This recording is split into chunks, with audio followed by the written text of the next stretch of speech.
Posse, Packer Nation.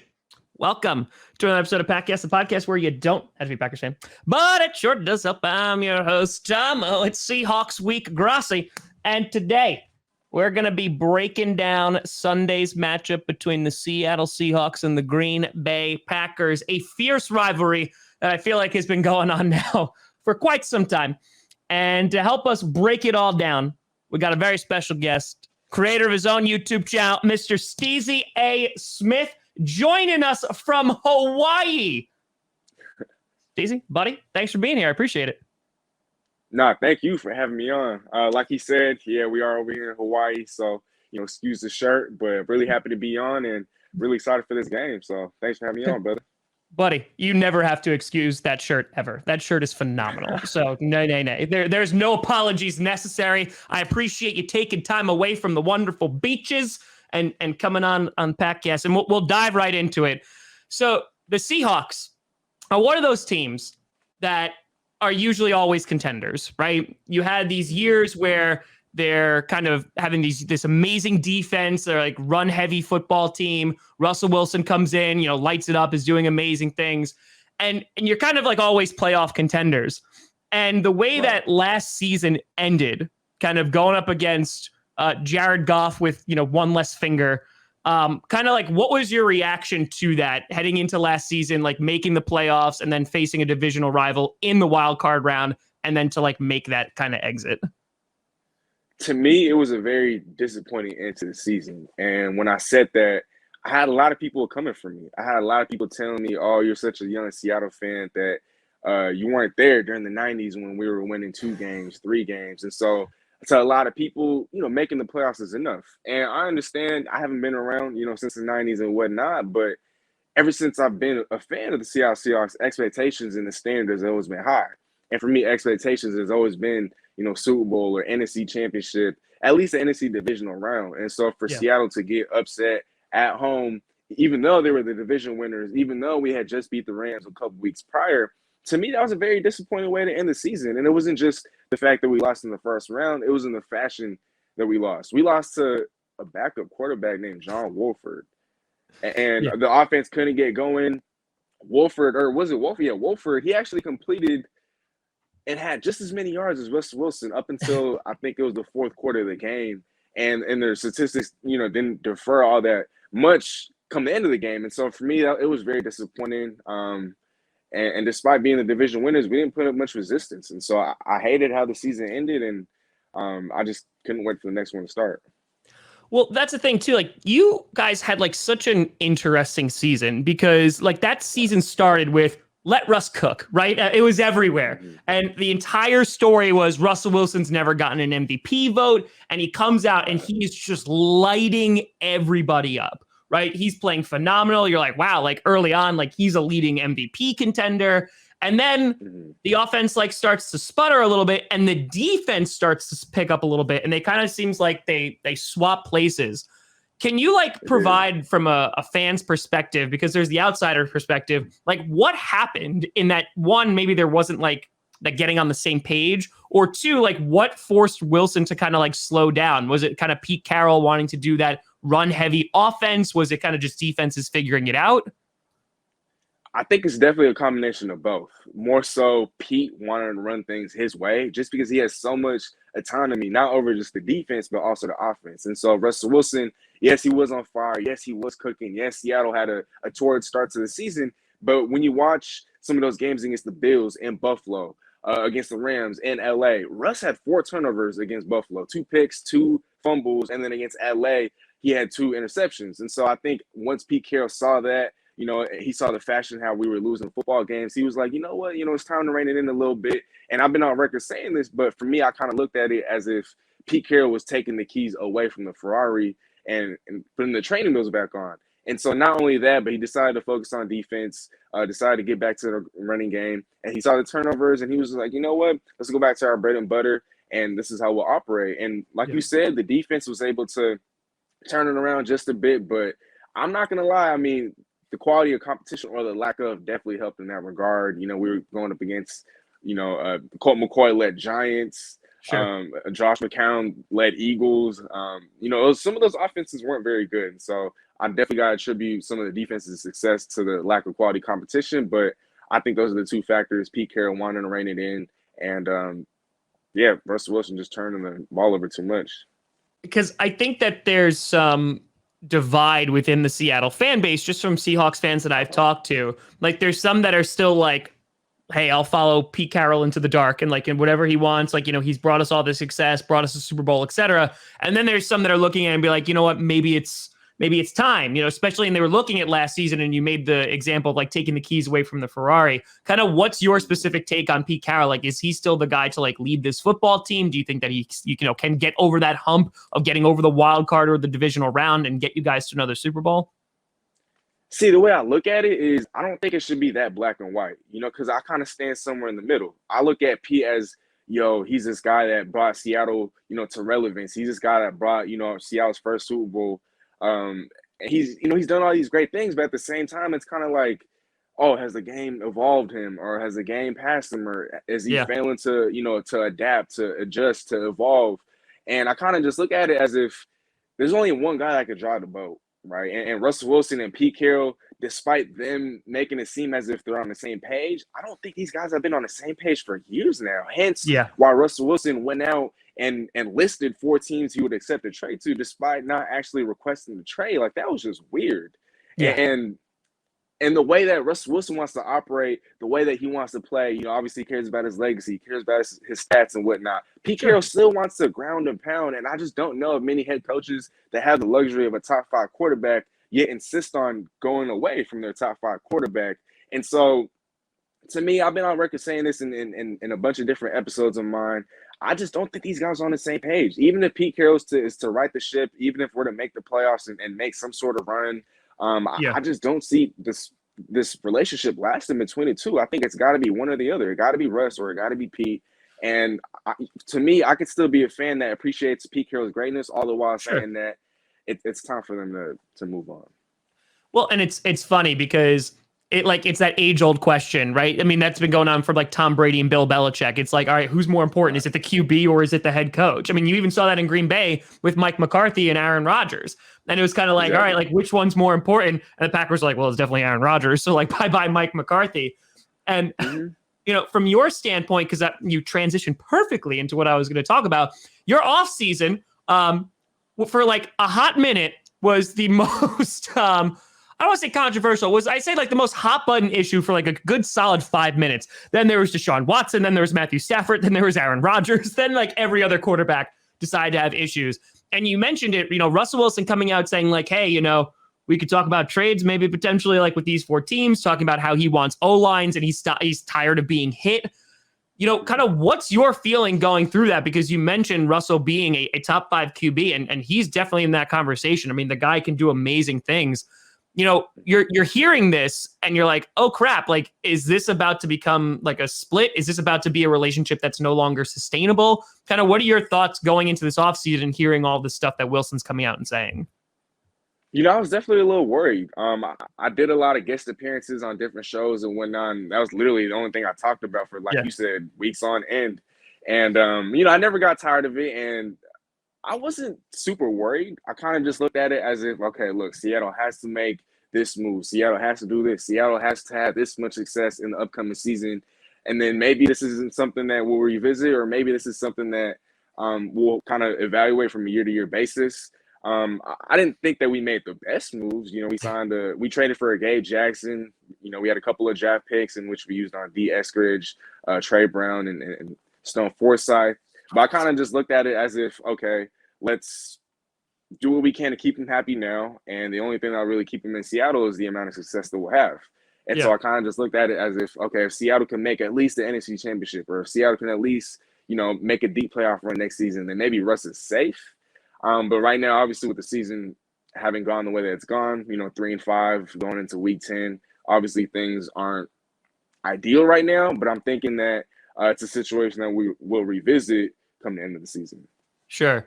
Yeah, I imagine there'll be plenty of talking afterwards, because I've talked to even other fans and they're like, maybe we're going to trade for Russell Wilson. And I was like, oh, we're going to go back on that train again, huh? Like, buddy, you might be invited on a whole bunch of other podcasts to talk about it all over again. Yeah, I But wouldn't be surprised. so you know what? I hear you, because as soon as the Aaron Rodgers stuff, everybody wanted to talk to me, and we only talked about one thing. So I get it. Trust me, I get it.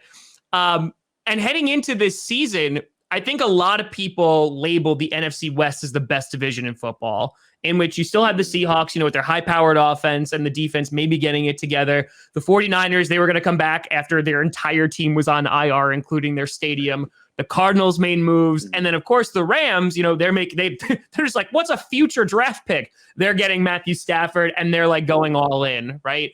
So you knew that this was going to be a tough division to even compete in, let alone win. So going into this season, kind of what were your expectations of this Seahawks team based on the squad you had in front of you? If I'm being real honest with you, I didn't expect Seattle to win this division, but I definitely didn't expect 3-5. At the week 10 point of the season, I kind of just expected Seattle to finish, with around 10, 11 wins, 9 on the lower end of the spectrum. But I definitely expected at least a wild card appearance. And Seattle still definitely has a chance to compete for a wild card spot, maybe a 6 or 7 seed. But I definitely didn't expect Seattle to be 2 games under 500 through week 10. But I guess we'll see come playoff time. And that's the thing, too. Like, you've also had a run of bad luck in which, Russell Wilson gets hurt. Geno Smith comes in. And for a hot second, listen, I got to tell you, playing against the Rams and Geno Smith is like flinging that ball. I was like, you go, Geno. You go. And it hasn't been like god awful. You had to buy it at a pretty good time. It was a convenient time. You smash the Jaguars. You're able to at least like get by, and you're not, getting swept every single time you stepped on the field. And Russell Wilson coming out with his very dramatic, like, I'm back. Like, the pin is on the floor, kind of video. It looks like an ESPN 30 for 30 thing. Right. and kind of like you mentioned this and touched on this before, before you even look at Sunday's game, heading into the rest of the season, you'll have a healthy Russell Wilson back. How do you like, based on the rest of your schedule, how do you like your chances of being able to sneak into the playoffs with a wild card spot, given that there's 7 positions that you could potentially fill? Not to sound like a homer, but I'm really high on Seattle making the end of the season run and making it as a 6th or 7th contestant in the playoff race, just because when you look at some of the teams above the Seahawks, right, the Saints, do we expect Trevor Siemian or Taysom Hill to take this team to the playoffs? I mean, I know their defense is nasty. Right. Yeah. We do not. I know their defense is – we know their defense is nasty. We know Sean Payton is an elite head coaching mind, but that quarterback situation scares me. And on top of that, they have the worst receiving corps in football. Absolutely no confidence in them whatsoever. We look at the Atlanta Falcons. Calvin Ridley, their best player, has stepped away for mental health reasons. We can't blame him for that, but he is their best player. So you take him away from the Atlanta Falcons. Do we trust the Atlanta Falcons? I mean, we're all surprised they didn't choke last week. And so if that's something that we're surprised about, I don't think this is a team that should be making the playoffs. We look at the Minnesota Vikings. They lost their best edge defender in Danielle Hunter. We saw what happened last year when they lost Danielle Hunter. That defense was awful. I don't have any trust in Kirk Cousins either. And then we look at the Eagles and the 49ers. I mean, I don't even get me started with those two teams. With Russell Wilson, with him coming back, like I said earlier, he's the type of guy that he cares so deeply. He cares so much about his legacy, and there's no way, or with the season kind of hanging in the balance, for him to be able to play the part of superhero. I mean, I could see him really getting hot and leading this team to, a whole bunch of wins down the stretch. I know we got you guys. I know we have the Cardinals twice. I know we still have the Rams one more time, but then we have games against the Lions, the Bears, the Washington football team, the Texans. I mean, I know Seattle at times, right? Well, no, I mean, there's a little bit of truth to what you're saying, because sometimes Seattle tends to play down to the competition. And that's why I was so surprised, because we absolutely blew out the Jacksonville Jaguars, who went on to beat the Buffalo Bills. It's the NFL. I don't know. It doesn't make sense. Sometimes. It makes no sense. It doesn't make any sense. And so, or maybe the Jaguars are good. I don't know. But for Seattle to kind of come in and steamroll the Jags in the way that they did, that was surprising to me. And so I just hope that, Seattle doesn't let off the gas pedal, especially towards the last couple of months of the season. But with the season and hanging in the balance, Russell Wilson, expect him to get hot, expect him to lead this team to a whole bunch of wins. Chris Carson's also coming back as well, and so that would definitely be a big boost to the ground game as a whole. And the defense, if that turnaround is real, I think the NFL should watch out. Yeah, I mean, I think it's definitely possible combined. I think it's like those division matchups that you highlighted. It's this Sunday, but it's definitely, even if you could split, with the Cardinals and maybe able to like take Right. one away from the Rams, who looked very vulnerable this past week against Hmm. Tennessee. I think it's definitely possible. And I mean, I hate to say it, but Russell Wilson, if there's a guy who can help like be that Superman and lead your team, there's only a few guys that could do it. And I think Russell Wilson is one of those guys. And you mentioned this before, talking about how, there may come a time where it's going to be, I need to choose between, or the team needs to choose between Pete Carroll and Russell Wilson. So from your opinion, the talent that you have in Russell Wilson, would you probably like hitch your wagon to him, or would it be more to you trust Pete Carroll to lead this football team if they decide to part ways this season? Who would you, I guess, rather?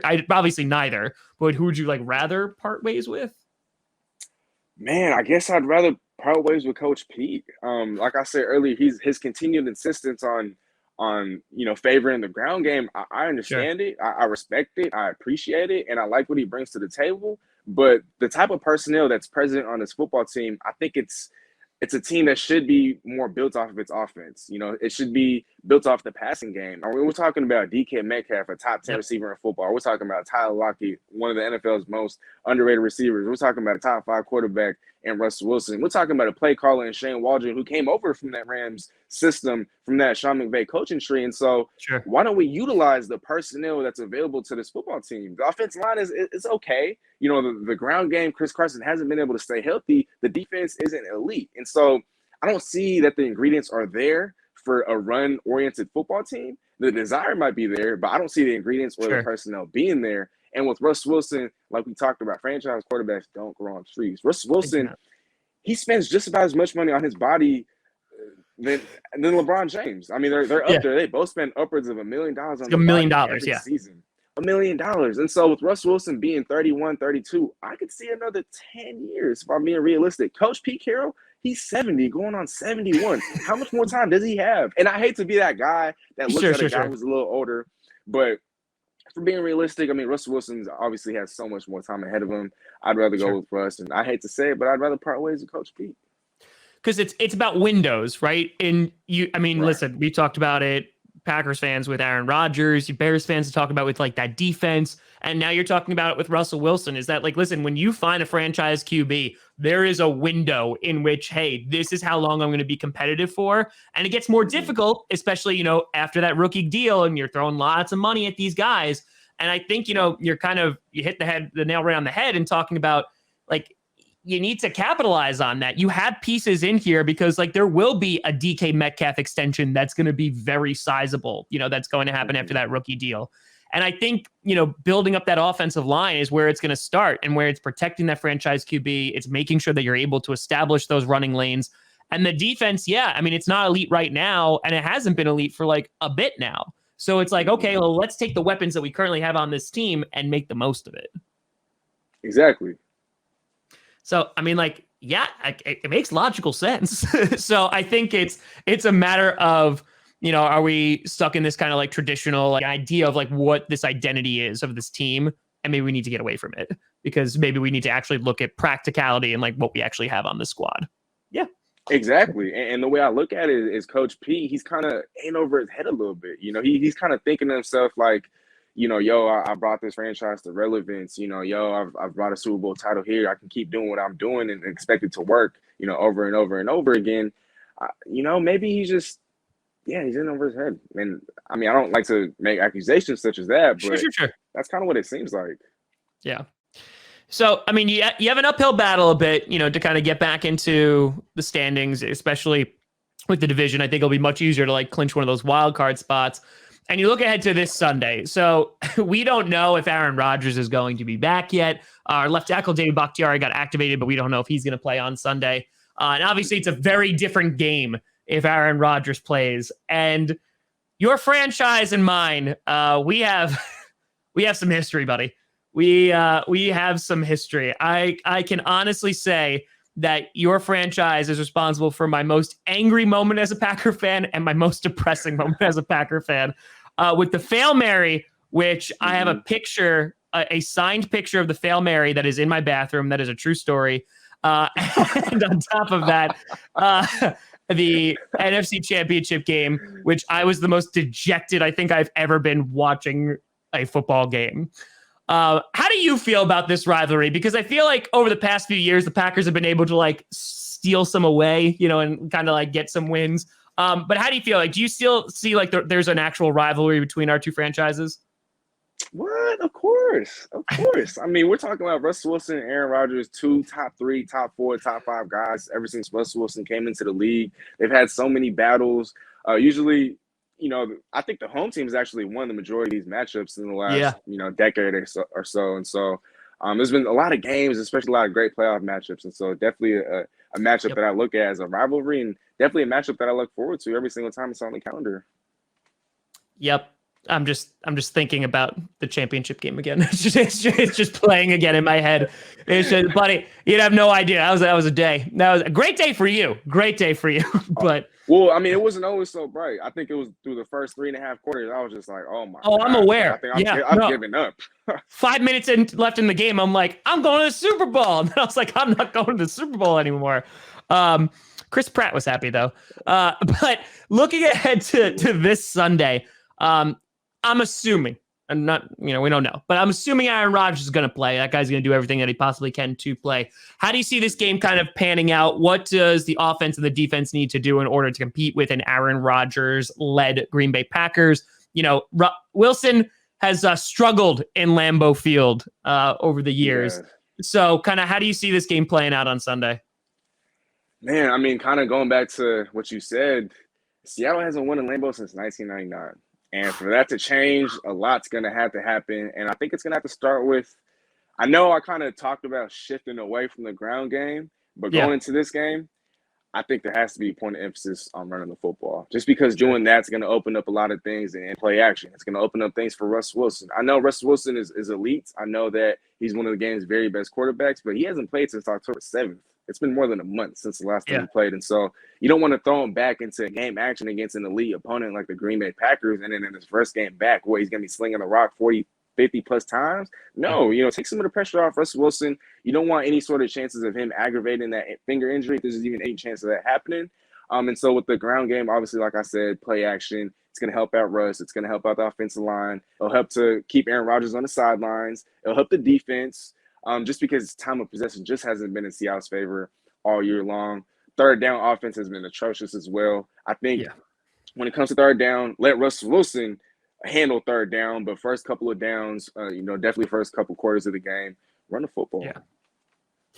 Yeah. I mean, listen, if Jordan Love is back there, we're having a very different conversation. And that obviously, it's his first start, going. I imagine, though, the Seahawks defense is definitely not the staple of that team. If Jordan Love is the one playing, there's gonna be a lot of blitzing going on because our O-line could not pick that up at all last week.